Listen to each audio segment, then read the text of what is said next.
So these two questions were off of last semester's unit exam.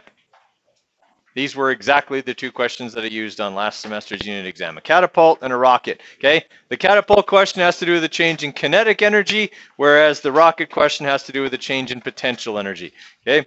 But I didn't make them any more difficult than this, okay? Now, for question number 1, give them a mark for their givens, okay? That is that we have a mass of 50 kilograms, a speed of 29 meters per second, okay? And an initial velocity of 0, and a distance of 3 meters, okay? Then we need to identify that this is a change in kinetic energy, okay? So give them a mark for that, or maybe they had this, okay? Either one of those would be worth their second mark. All right, so force times distance is going to equal the final kinetic energy minus the initial kinetic energy. Since the initial kinetic energy is 0, that can be eliminated. Right? All we're looking for is how much work has to be done to give it a final kinetic energy that would result in it moving at 29 meters per second. Okay, so give them a mark if they got to this point right here. Force times distance equals 1/2 mvf squared. If I want to find the force that was used, I simply have to move d over to the other side by dividing it. Okay, so I should end up with F equals 1/2 mvf squared over d, okay? Or if they went straight to plugging in the numbers, that's fine as well. That is their fourth mark. 1/2 times 50 kilograms times 29 meters per second, all squared, divided by 3 meters, okay? Gives us a force of 7,008.3 newtons, okay? That is their fifth and final mark. Make sure they have newtons as the units. If they don't, it's wrong. Close only counts in horseshoes and hand grenades. Okay. Close isn't good enough in physics. Close means things crash. Okay. All right. Any questions on number 1? All right. Number 2. What height will a 0.250 kilogram rocket reach if a force of 200 newtons is exerted on it over a distance of 4.5 meters? All right, give them a mark for their givens. And in this case, we have work being a change in potential energy. So if they have either of these, they can have a mark for identifying the proper type of energy that is being changed. All right, I'm looking for the final height. Since I assume most rockets are launched from the ground, the initial height of the rocket would have been 0, okay? Which means the initial potential energy was also 0, okay? What I have to do then is, they get a mark, for having FD equals M times G times HF, okay? If they had the minus part on there, that's fine too. That's their third mark, okay? Then to manipulate to solve for HF, I would divide both sides by mg, so it ends up over here. Okay. Then they will get a mark for plugging in of the numbers, okay, or showing the final manipulated formula. Final height is FD over mg, okay, 200 times 4.5 over 0.25 times 9.81. Fifth and final mark, it will reach a height of 367 meters.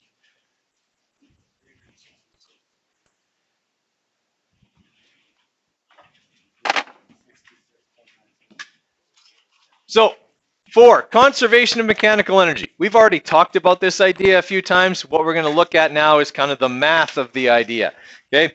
The law of conservation of energy says that energy can't be created, it can't be destroyed. You can convert it from one form to another. You can transfer it from one object to another. Okay? But you cannot make it go away. All right? And it can't magically appear out of nowhere. All right, so essentially, if I do work on an object or a system, it's got energy in it. That energy is always going to be there. Maybe not always in that system, but it's always going to be around doing something. Okay, either when that system does work on something else, it'll transfer it to something else, or it'll turn it into, heat and sound, whatever. But it's always going to be there. It's just maybe not always doing what we want. Everybody follow?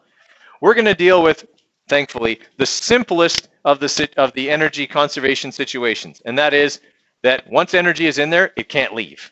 Okay, so the initial energy and the final energy are always going to be equal. Okay, in these law of conservation of energy situations, that is, no work is going to be done. Okay, because if work was done, that means the energy would would change, okay? It's not being destroyed, it's just being transferred somewhere else. We're dealing with situations where there's no work being done, there's no energy being lost to any other forces. The energy at the beginning and the energy at the end are the same. And by the energy, I mean what kind of energy? Mechanical, right? So the sum total of kinetic and potential. So that's what we got to start with, okay? Is first off this idea that we talked about like the first day, okay? That kinetic and potential energy are so closely related, okay, that they are combined as one general type called mechanical energy. Right? So most of the time, an object has both kinetic and potential energy at the same time.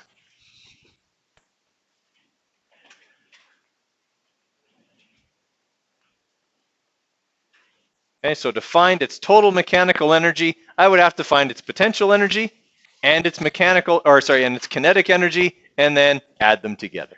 Okay, not a difficult calculation. Uses formulas we're already familiar with: 1/2 mv squared, okay, mgh. So nothing really new. We just have to add them up to get the total. Right? Everybody okay with that idea? All right. So we've already said that the bow and arrow is a great example of a work energy theorem question. Okay, but it's also a good example of mechanical energy. Okay, so if I pull back this bow, what have I done? I've given it elastic potential energy. When I fire the bow, if I let it go and I shoot it straight up in the air, okay, when it first leaves the bow, the arrow only has, assuming I'm at ground level, would only have kinetic energy, because it would be moving really fast once I fire it, right? Once I fire it, it'll be moving really fast. But as it goes up, it's going to go, well, eventually, but I'm saying it's still on its way up. So it's going slower and slower and slower because it's getting higher and higher and higher. What's happening to the kinetic energy?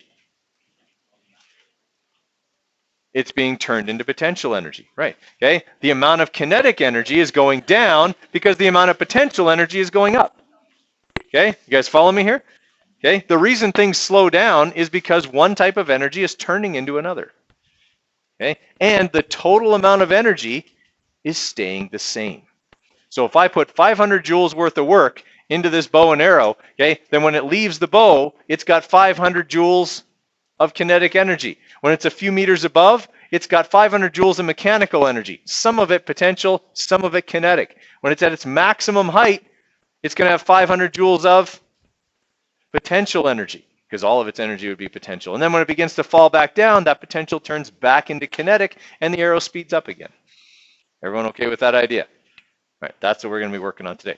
All right, so a simple calculate mechanical energy problem. Okay, would be like 2.6 here. So we have a 0.3 kilogram baseball thrown in a straight line through the air, okay, at a height of 2.5 meters above the surface of the earth. It has a speed of 20 meters per second. So does it have potential energy? Yes, it's 2.5 meters above the ground. Does it have kinetic energy? Yes, it's moving at 20 meters per second. So what's the total mechanical energy of the baseball? Well, mechanical energy is kinetic energy plus potential. Okay, to calculate kinetic, 1/2 mv squared. To calculate potential, m times g times h. So when I plug in my numbers, I've got 1/2 times the mass, okay, times the speed squared, okay, plus the potential energy, the mass times gravity times the height. Okay, when I punch all of that in, I find that there were 60 joules of kinetic energy, 7.36 joules of potential, for a total of 67.4 joules. Okay, everybody all right with that idea? Okay, is that a very difficult calculation? Not really. Okay. I want you guys to try 8, 9, and 10. The answers are on there. Okay. The answers we're worried about are the ones here on the right-hand side. I'm going to talk about these two answers here in a minute. Okay, so don't worry about these ones for now. Okay, just do the questions as they're stated. Okay, 8, 9, and 10, therefore, those answers on the right. All right, so I've got a seagull that's flying horizontally at 8 meters per second. Does it have kinetic energy? It's moving, so it's got kinetic energy. And it's carrying a clam with a mass of 300 grams. Anytime we're dealing in physics, what do we want the mass to be in? Kilograms. Okay. Calculate the total mechanical energy of the clam when the seagull is 30 meters above the ground. So it's got potential energy because it's 30 meters above the ground. It's got kinetic energy because it's moving at 8 meters per second. So mechanical energy equals EK plus EP. So to calculate the kinetic energy, 1/2 mv squared. To calculate the potential energy, mgh. Okay, I know all of those numbers. All I have to do is plug them in. 1/2 times 0.3 kilograms times 8 squared plus 0.3 kilograms times 9.81 times 30 meters. All right, when I do that, I should get 97.9 joules. Okay. How many people have done number 9? Okay, I'll give you a few minutes on 9 then. Okay, so for number 10, similar to number 9, okay, we're asked to find one of the two types of energy. Incidentally, if you've ever walked in downtown Calgary when they're doing construction, they often have the sidewalks, they have like a roof over the sidewalks. That is specifically for this, okay? In case stuff gets dropped from the construction site, it doesn't kill people walking on the sidewalk. Okay, this is a legitimate concern. Even something very small moving at a high rate of speed can hurt you pretty badly. Okay, that's why you have to wear a hard hat, on a construction site, things like that, and why they have to cover up the sidewalks. Okay, so what we've got here is a 2 kilogram hammer that is falling from 50 meters above the ground. It has a total mechanical energy of 1,880 joules. Okay, calculate the kinetic energy of the hammer. All right, so mechanical energy equals EK plus EP. I'm trying to find EK, so what should I do with EP? Subtract it over the other side. Okay. All right. So mechanical energy minus potential energy equals kinetic energy. Right. When I plug in my numbers here, okay, that's going to be 1,880 joules minus the mass, which was 2 kilograms times 9.81 times 50 meters. And that'll leave me with my kinetic energy, which should be 899 joules.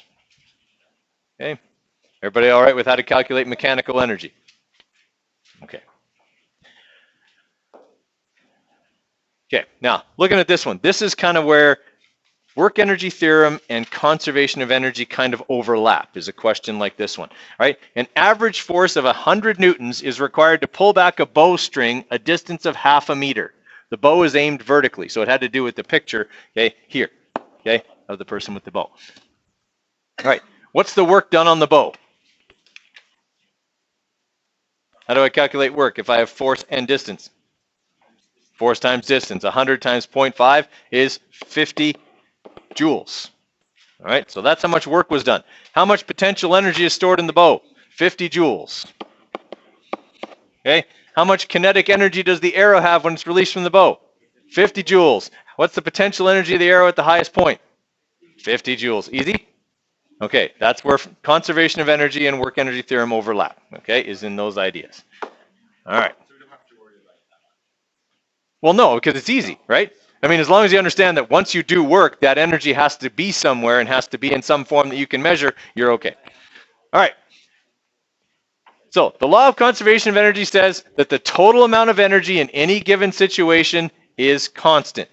Okay, it's always constant. Now, if work is done, then the energy will move from one thing to another, but we're going to deal with simpler situations than that. Okay, energy can be converted from one form to another, but the total amount of energy never changes. So this is what we're talking about with the arrow. As it goes up in the air, its kinetic energy becomes potential energy, and then as it falls back down, the opposite occurs. So we're transforming one form of energy to another, but we're not losing any. Okay, so the total amount of mechanical energy remains constant. In the absence of outside forces, kinetic energy may be converted to potential and vice versa, okay, without loss. So let's have a look at, before we do this example here, let's look at back in 2010 when the Olympics were in Vancouver.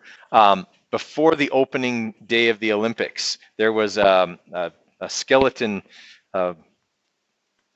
racer who was killed on the track on his practice run. Okay, he had gotten going, he was going really fast, and he went over the edge of the corner, okay? Because when he went into the corner, he had so much speed that he went up and over and flew out of the track, okay? Where would he have gotten that energy from? From going downhill, okay? Now, if you've ever watched skeleton, I mean, essentially what it is kind of like a roller coaster, okay? You have a track, and you run a little bit, and then you jump onto the sled head first, which is crazy, okay? And then you go down the track, all right? Incidentally, just the other day, they had the first women's skeleton race, and the Canadian won it by like this incredibly large margin of a tenth of a second. In skeleton, that's a lot. That's like winning the 100 meters by like 10 meters. Yeah, it's huge. Anyway, just as a side note, we're really good at this crazy sport. So if you get going and you get lots of speed up from your run, okay, then you also have all of this potential energy, okay, from being above the lowest point on the track. So as you go down the track, you continue to pick up speed. Okay, what they hadn't accounted for was that the ice was incredibly slippery. I know that seems like that should have been common sense, but slipperier than they had expected it to be because of the rainy conditions they'd had. Okay, they'd expected it to be kind of grainy, and grainy snow isn't usually as fast as like packed icy snow. Okay, so the guy got too much speed and went over the corner. So for the rest of the Olympics, they actually started everybody lower down. Okay, what did that do? It slowed them down because it took away what? Yeah, it took away some of their energy, okay? And it made the track safer. Well, didn't actually make the track safer, it just made them going slower when they got to that part of the track. Okay, everyone follow? Okay, simple physics, but unfortunately solved too late. Okay, so if we've got the person, let's say that this is a roller coaster, because I can draw that better than a person on a sled, okay? Marginally better, okay? So I've got this roller coaster cart up here, and let's say that it's going 5 meters per second, okay? And that it is 30 meters above the lowest point, which would be right here. Okay, how fast will the roller coaster be going down there at its lowest point? I don't expect you to know how to do that right now. What are some things that are the same for the roller coaster at both points?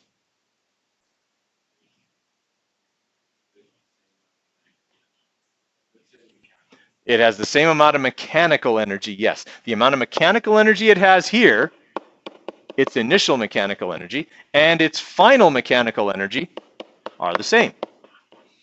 EI equals EF. That's the law of conservation of energy. Okay, you can't create it, you can't destroy it, it's always going to be there. What's going to change is how much of that is potential and how much of it is kinetic. Is that everyone okay with that idea?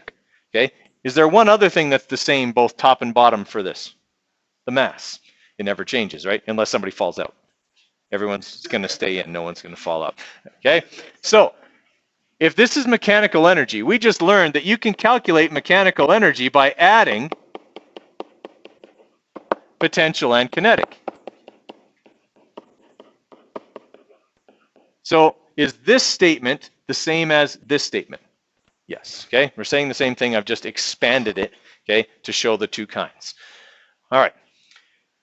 At the highest point, it is moving, so it has kinetic, and it's 30 meters above the ground, so it has potential. Here, obviously, it's going to be moving at some unknown speed. What's its height here? 0. So does it have any of this? Okay. That's one of the steps in solving a law of conservation of energy problem, is to identify whether, in fact, the object has both kinds of energy at both points. Okay? It doesn't always. Okay. Now, do I have formulas for all of these? Okay. So the formula for kinetic energy is 1/2 mv squared, but this has to be the initial 5. Okay. Plus m times g times h initial, which would be 30. All right. And then this would be 1/2 mvf squared. We're trying to figure out how fast this thing is going, so we're looking for vf. All right, what haven't I given you? Mass. I don't have to. What's going to happen to the mass? It stays the same. And is every term multiplied by mass? So then it doesn't matter what mass is if I multiply every single term by mass. The mass can actually cancel off. I wouldn't, on a test, I just give people the mass anyway. I put a mass in there, it doesn't matter what it is, okay? Which is why I just give it to you, because sometimes people get confused by that, okay? I will always give you the mass, even though it doesn't matter, okay? Because I had this experience with a class on their unit exam one time. I didn't put the mass on a conservation of energy question, and a kid came up and he asked, Mr. Critter, I think you forgot to put the mass on there. I'm like, okay, it's 500 kilograms. And he went away happy and he sat down. And then another kid came up.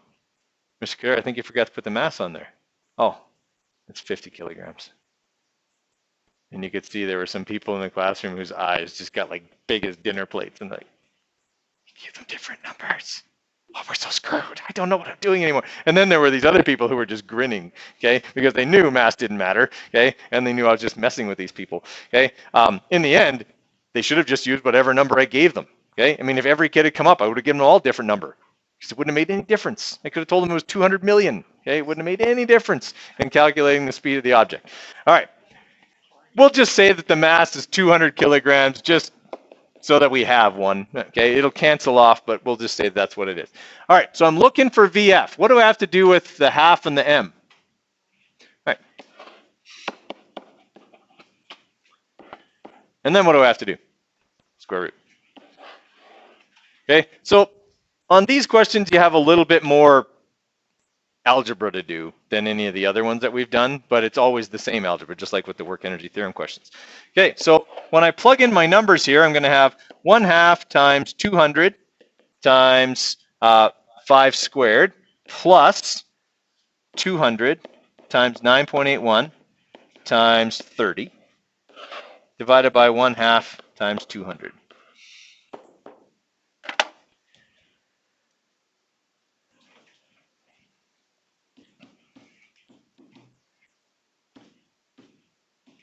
Whoops, 5 squared plus 200 times 9.81 times 30. Oh, I don't need a bracket because half of 200 is 100 the last time I checked. Okay, and then square root that. All right, so this thing's going to be going 24.8 meters per second at the bottom of the hill. Now that was with mass plugged in. Here it is without mass.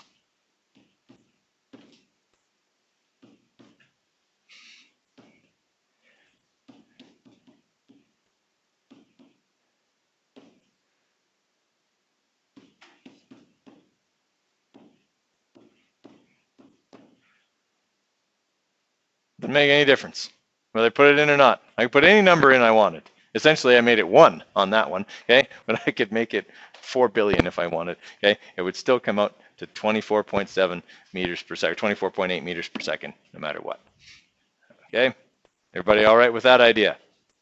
All right. Now, let's alter this slightly and say, now the cart's over here, where it is 8 meters above the lowest point. Now calculate how fast it's going. What's going to change? Right, now there's actually potential energy over here in the final part of this question. Okay, so I actually now do have potential energy. Okay, so 1/2 mvi squared plus mghi is going to equal 1/2 mvf squared plus mghf. Is that okay? I want to find the kinetic energy, or at least part of it. I want to find the final speed, which is part of the final kinetic energy. So what should I do to mghf? I should subtract it over to the other side. This is why we did questions 8, 9, and 10, okay? So that we could realize that if I want to find kinetic energy, I subtract potential, okay? If I want to find potential energy, I subtract kinetic.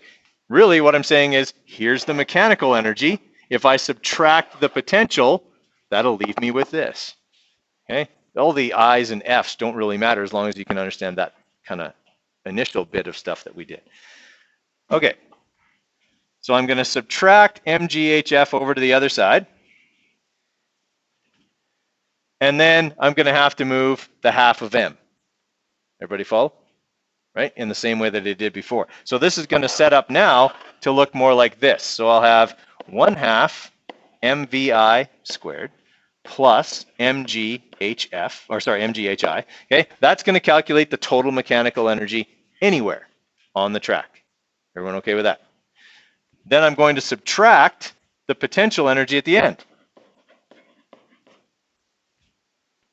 Okay, and then I'm going to divide by half of m. So all that changed was I had to put the final potential in. Otherwise, it's still pretty much the same thing as it was before. Okay, but now I've put this in, which means I'll be moving faster or slower.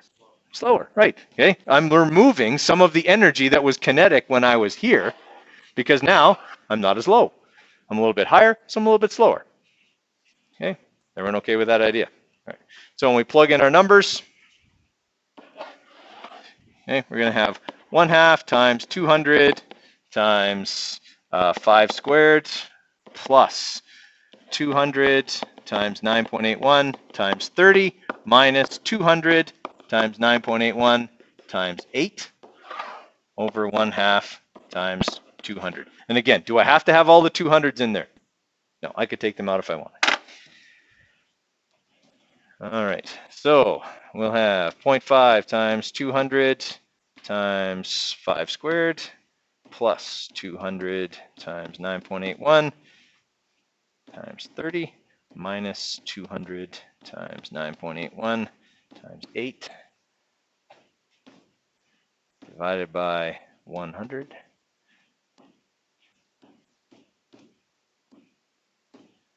Okay, so now I'm only moving at 21.4 meters per second because I'm 8 meters higher than I was before. Okay, I asked a question just like that on the final exam last year. Okay, just like that one. Okay, so let's look at their example. Their example is simpler, but I don't like going over their example first because it makes people think the wrong way. Okay, so I have a 1.5 kilogram rock dropped over the edge of a cliff. When we started doing our acceleration problems, if something was dropped, how fast was it going initially? Okay, so we got to remember that that's 0. Okay, 30 meters above the surface of a lake. What is the speed of the rock just before it strikes the surface of the lake? All right, so we've got our initial energy, initial mechanical, equals our final mechanical energy. Everybody okay with that? All right. When we calculate mechanical energy, we add kinetic and potential together.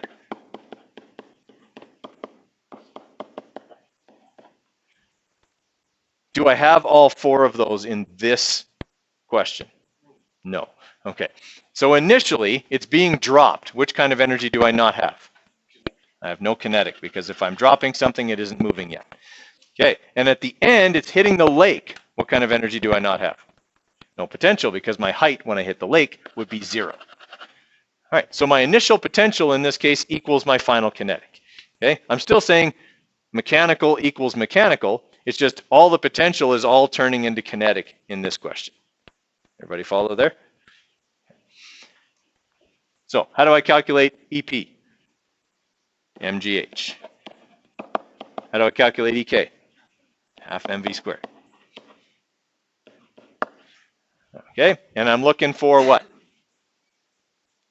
I'm looking for VF. Okay, so I got to divide both sides by half of m.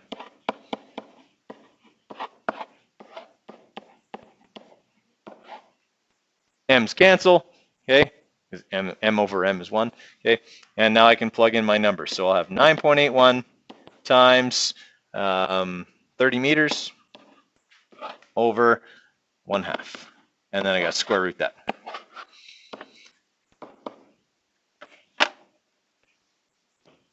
So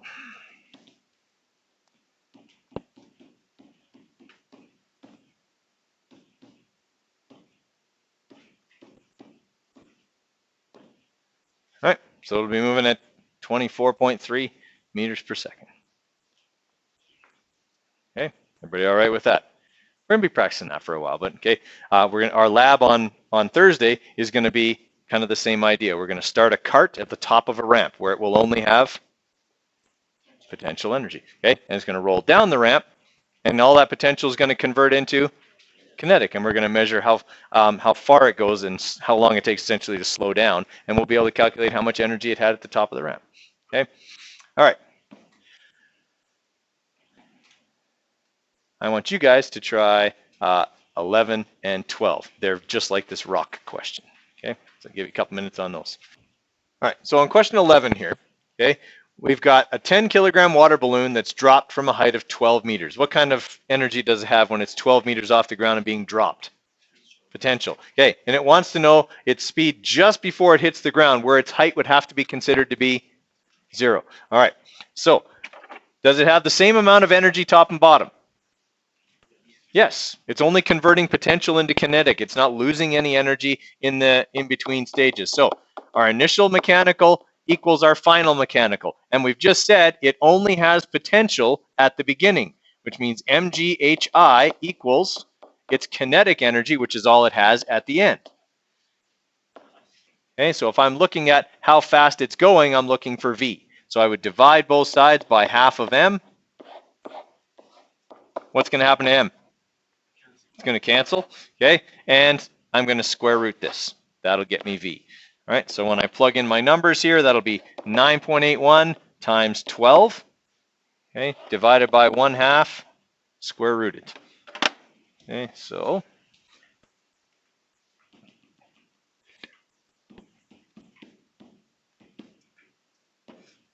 okay, divided by 0.5, square root that.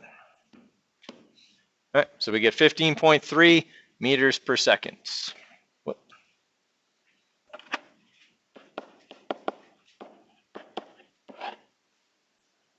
Okay, everybody all right with that? Okay, so try number 12. Okay, the answer to number 12 is 0.13 if you haven't done it already. I'll give you a couple more minutes on that one. All right, so I got this kid on a trampoline, okay, and they jump vertically into the air with an initial speed of 1.6 meters per second. So if they're just leaving the trampoline, what do I consider their height to be? 0. This is one of those trampolines that's built into the ground, okay, not one that's above the ground. All right, so calculate how high the child will rise. Well, how high the child will rise is based entirely on how much kinetic energy they have when they leave the trampoline, agreed? Because all of that kinetic energy is going to turn into potential. All right, so their initial energy this time is kinetic, and their final energy this time is potential. EK equals EP.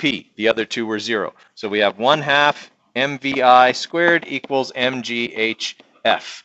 Divide both sides by MG. Okay, the M's cancel. I'm solving for H. Okay, so when I plug in my numbers, okay, I'll have 0.5 times 1, was it 1.6? Yeah.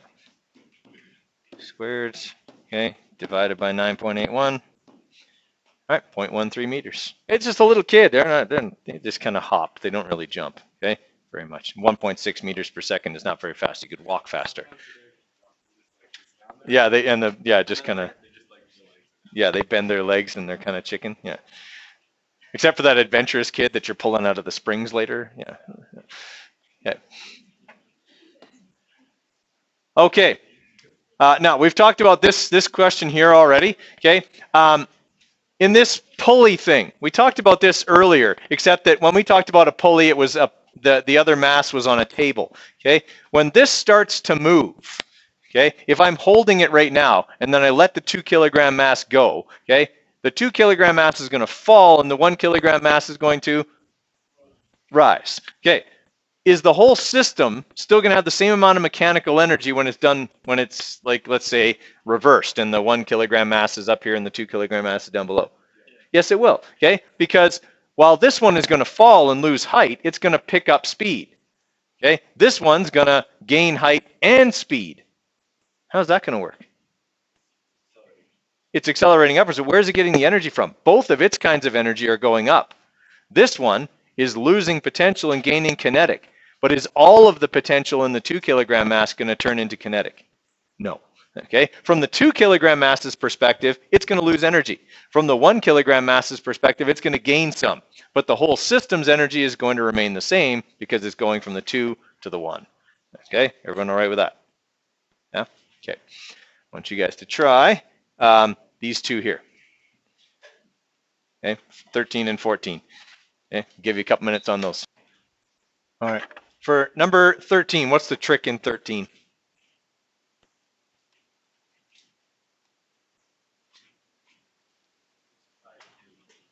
Well, the mass is in grams. That's the trick.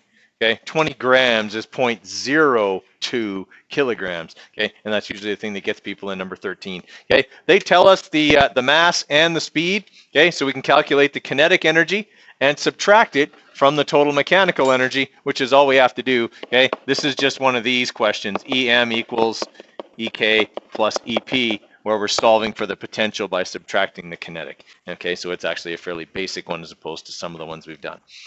All right, before class ends here, a couple of reminders. Okay, your work lab, okay, that most of you are done, okay, is due on Friday, so make sure that you've got that done. If you want me to look it over, I will, okay, and that your Unit 3 exam is December 15th, okay, so that's coming up, okay. It's been up there since Friday, okay, or Monday. Anyway, I put it up there a while back, okay, it's been up there for a while. Pretty sure it was Friday I put it up, okay.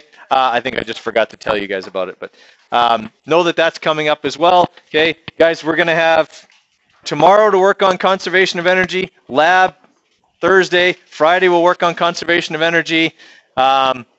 We'll see how we, Friday actually we might do our unit exam review, just so that you've got that for over the weekend, okay? And then we'll be looking at conservation of energy and efficiency next week,